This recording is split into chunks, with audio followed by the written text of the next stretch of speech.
Hello everybody, my name is Bragster and welcome back to TEW 2020, where we are in charge of Impact Wrestling.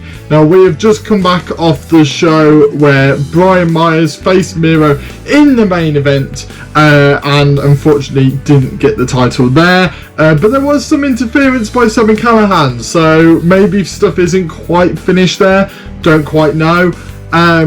But yeah, it was a decent show, 57 rated, not much really happened. You know, it was a decent show, but not amazing. But yeah, what I'll do is I'll book the show and then I'll show you what happens. If anything happens beforehand, then I'll show you. If not, we'll just get straight on into the show. Right, so I've booked the show. Really happy with this one. We got some big matches. We got the Trey versus Moves Steel cage match on this show. So big match there. And we've got a couple of decent matches in there. We've got the triple threat match between Cody Dean, Cousin Jake and Jake Christ as well.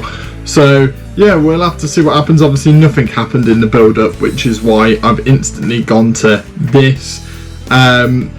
And rather than showing you anything that happened beforehand. So let's get on into it. So we start off the show with a 49 rated segment where Brian Myers demands that Callihan gets down to the ring and face him like a man, and then a match is made between the two.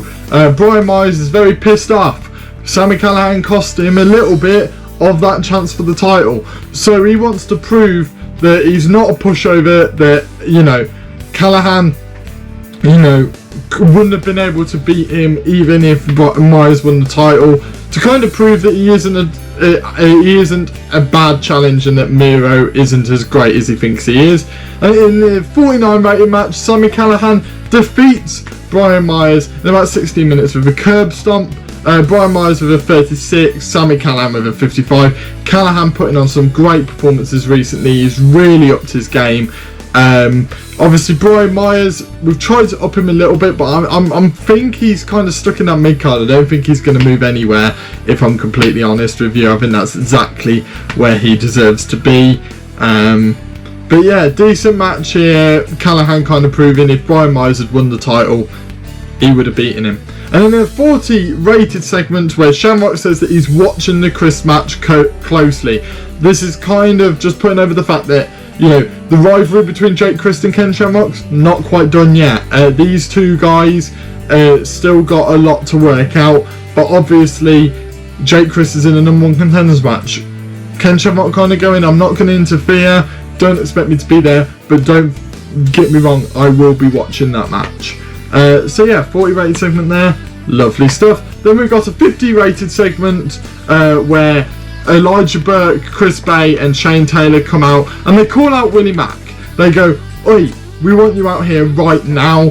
And Willie Mack comes out a bit shaken up, and then Elijah Burke's like, look, we heard what Desi Hit Squad had to say and we're going to help you out. And he wants Shane Taylor and Chris Bay to help out Willie Mack. 3-on-3 match. Them three facing the Desi Hit Squad on Explosion. Really big match there. Big match for Shane Taylor and obviously the Kingdom teaming up with Willie Mack. Are they trying to put up Willie Mack maybe to even join them? Don't quite know. But they're trying to just kind of butter up Willie Mack a little bit and kind of show a friendly side to help him out with the Desi Hit Squad. Then we got a 36 rated segment where the Rascals find Garrini backstage, and before they can attack him, the North attack them. So they're walking towards Garrini and go, oi, oi, and they walk over, and then the North jumping from behind. Garrini scampers off, unfazed, and yeah, it's a kind of, we don't know whether the North were involved or not, but they just keep stopping the Rascals. Then we've got a 49 rated segment where Kairi Hojo, Taya Valkyrie and Rosemary defeated Deonna Purrazzo, Havoc and Thunder Rosa in about 20 minutes when Kairi Hojo pinned Deonna Purrazzo with a spear. Yeah, the first time Purrazzo's ever been pinned or submitted in Impact. Hojo with a 55 rating, really good stuff by her there. Deonna Purrazzo 46, Rosemary 45, Thunder Rosa 42, Havoc 40 and Ty Valkyrie 39.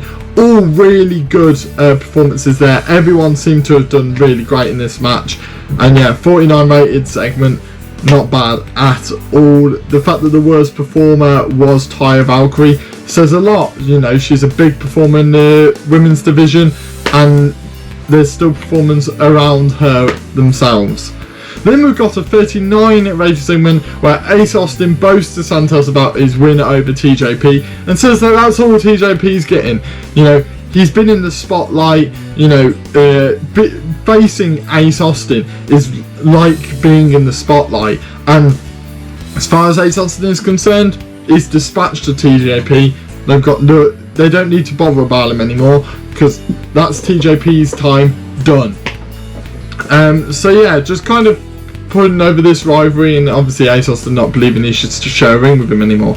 Then we've got a 66 rated segment where Eric Young demands Foley to make a match with Gargano, and Foley says, do you know what, that's a great idea. 2 main event stars going one-on-one, not for a title, just against each other, but I'm not going to give that away on TV. That's going to be on pay-per-view. So yeah, Foley seeing a little bit of the money there, and kind of not giving Eric Young quite what he wants, while still giving it a little bit. I'll probably use Mick Foley a bit too much, so I'll probably have to rein that bit back over time. Then we've got a 44 rated segment where Jake Chris defeated Cody Deaner and Cousin Jake when Jake Chris pinned Cody Deaner with a shooting star press. Jake Chris got a 42 rating, 38 rating for Cousin Jake, and then a 33 for Cody Deaner. Cody Deaner the weakest man in the match, but not massively weak like you possibly would expect. So yeah, a decent match here, kind of what I expected. Not amazing, but a decent match nonetheless. And Jake Chris will be in that Ultimate X match with Chris Bay and Willie Mack. Then we've got a 60 rated segment where Heath tells Rhino everything is okay between them, and then Foley walks past and asks, are you ready, Heath, for your match next week? And Heath's like, what do you mean? What do you mean? And Foley's like, well, you know, your match. You're in the triple threat match next week to earn contendership for that Ultimate X match. And Mick Foley walks away, and Heath just says to Rhino, look, this is our time. Maybe this is the break we need. Maybe this is the break we need. So yeah, maybe this is time for Heath to get some Heath and Rhino to get some momentum behind them. So yeah, Heath will be in that match next week. Who his opponents are, we don't know just yet, but he will be in that contenders match. Then we've got a 46 rated segment where Eddie Edwards says that he wasn't able to get his match this week, but he will against Taylor next week. So it will be Eddie Edwards versus Shane Taylor, ready for next week's Impact. Eddie Edwards kind of puts over the fact that, you know, there was time constraints on this show, so we couldn't get it, but he did get the match.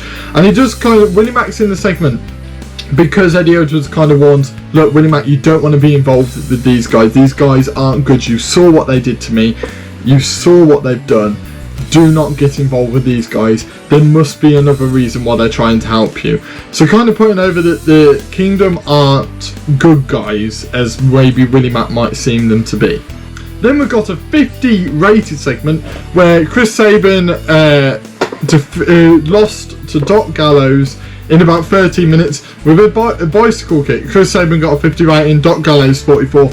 Doc Gallows' momentum is in the bin right now. We need to up that a little bit, so Doc Gallows picks up the win here just to get a bit of momentum behind him. But yeah, kind of, and that means that both teams have a win either side, so they have a win either side, so that means that, you know, they seem quite even at the moment. Then we've got a 46 rated segment where RVD that says that Warhorse was lucky and that he will make his life a living hell. That he took Warhorse out last week, which is why Warhorse wasn't on this show, and RVD took that opportunity to kind of gloat a little bit and just kind of say, look, Warhorse, you did not deserve that victory, and that this is the start of hell for you. I will make your life hell. So yeah. Then we've got a 68 rated segment where EC3 says he'll personally greet the winner of the next match on the show next week, and that match is obviously the Moose versus Trey steel cage match, and EC3 kind of showing that he's still in the rivalry. 1, it's still in the rivalry. 2, it boosts the heat just before the match, and then 3, obviously that builds to then possibly a pay-per-view match. But obviously he'll greet whoever the winner is. It doesn't matter who it is, he will greet them next week in the ring. And the main event of the evening is a 57 rated match where Moose defeated Trey in a cage match in 15 minutes, where Moose escaped the cage, which makes defense number 6 for Moose. Moose got 48, Trey with a 49. Moose was unfortunately off his game, otherwise it would have had possibly a higher segment rating than their last match, which was about 58.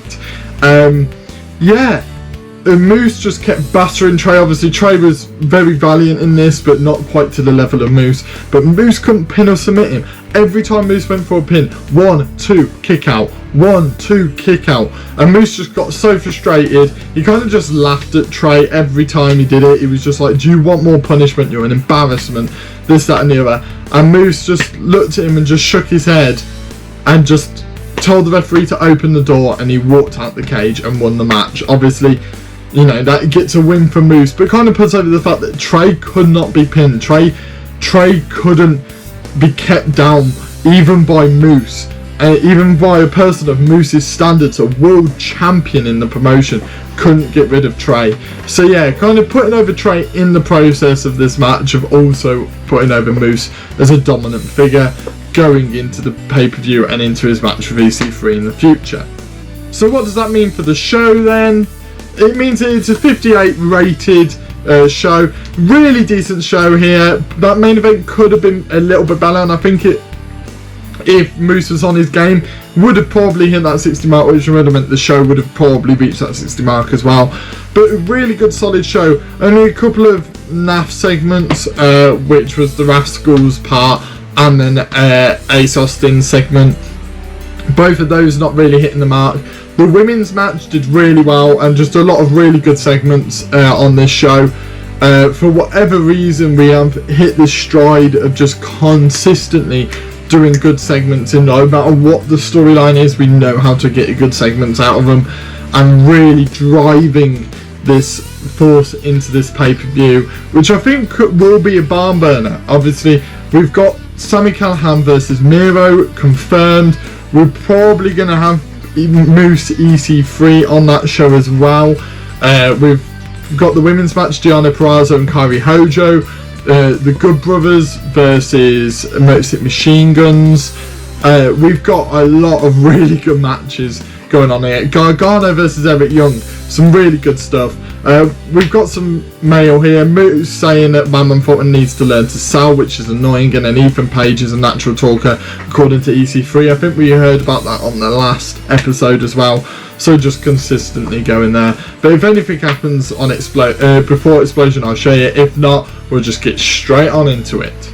Right, so I've booked the show, really packed show this time. Some really big matches, bigger than you would expect as well, so let's just get on into it. So we start off the show with a 61 rated segment where Eddie Edwards defeated Bandido in about 18 minutes by submission with the Achilles lock. Eddie Edwards is a 60, Bandido with a 54.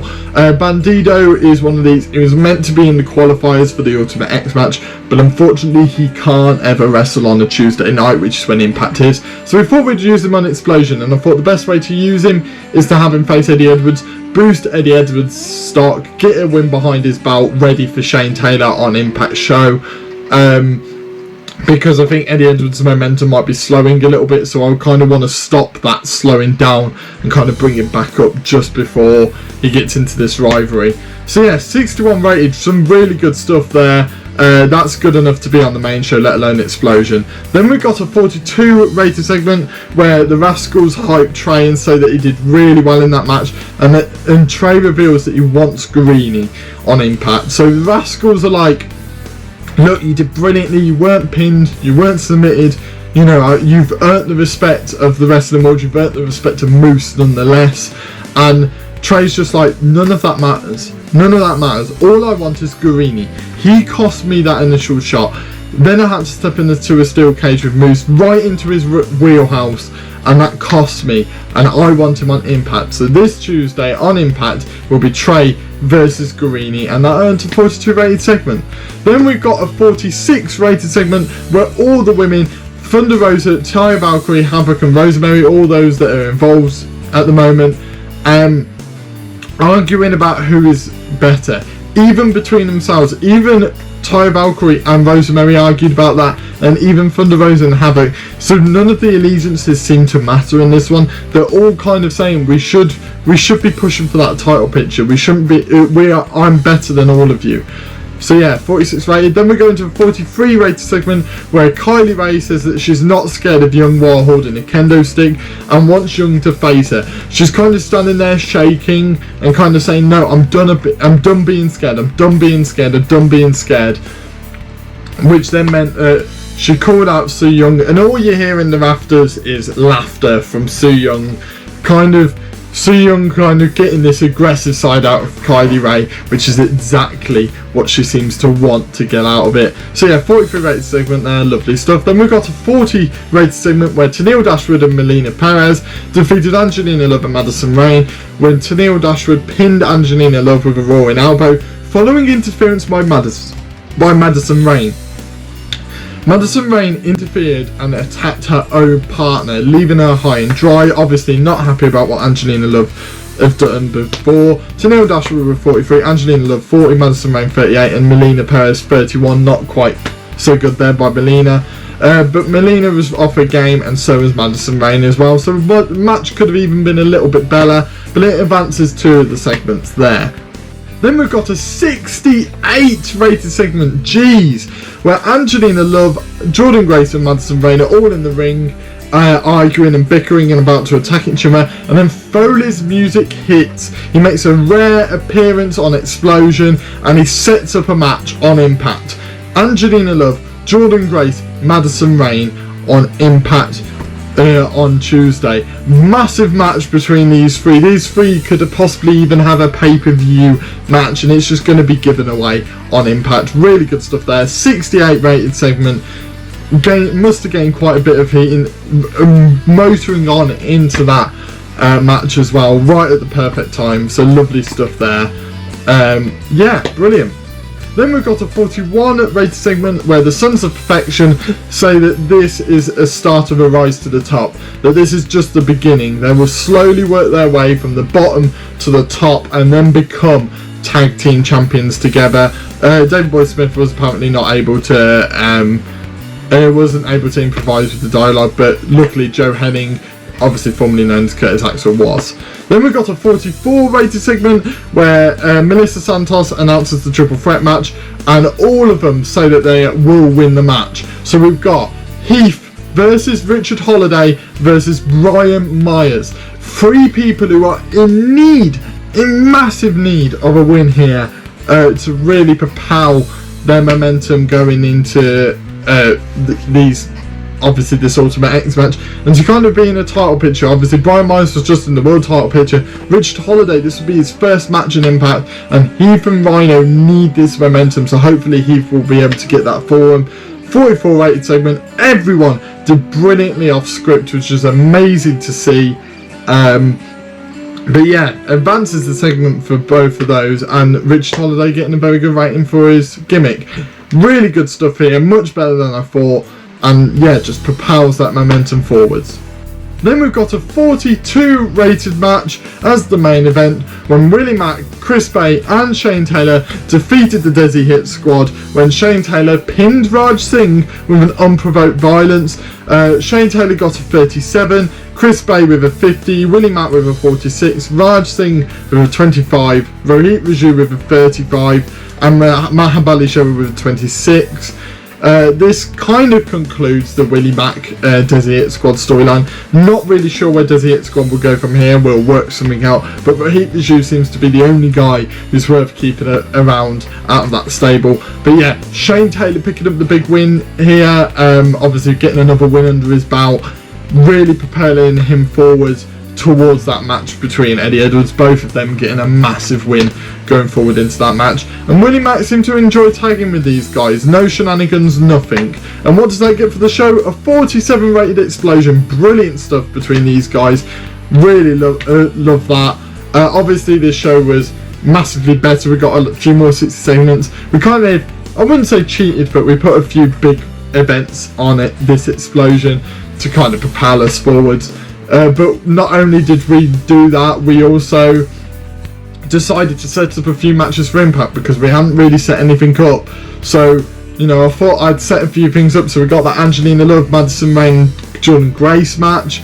We have that triple threat match between Richard Holiday, Heath and Brian Myers. We also have Shane Taylor versus Eddie Edwards. 3 really good matches there, plus whatever else could happen. We've got obviously the singles matches in that tag division.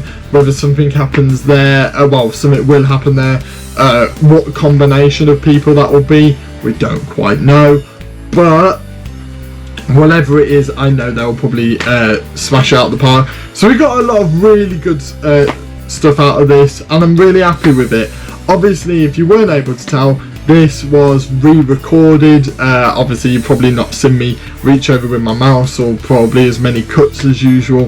That's because I lost the corrupt footage again. Hopefully that won't happen from here on out, as I've got all my new equipment out and about.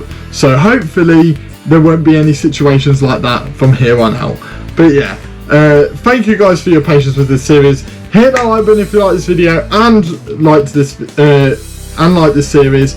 Subscribe if you're new here, and I shall see you guys in the next video. See ya!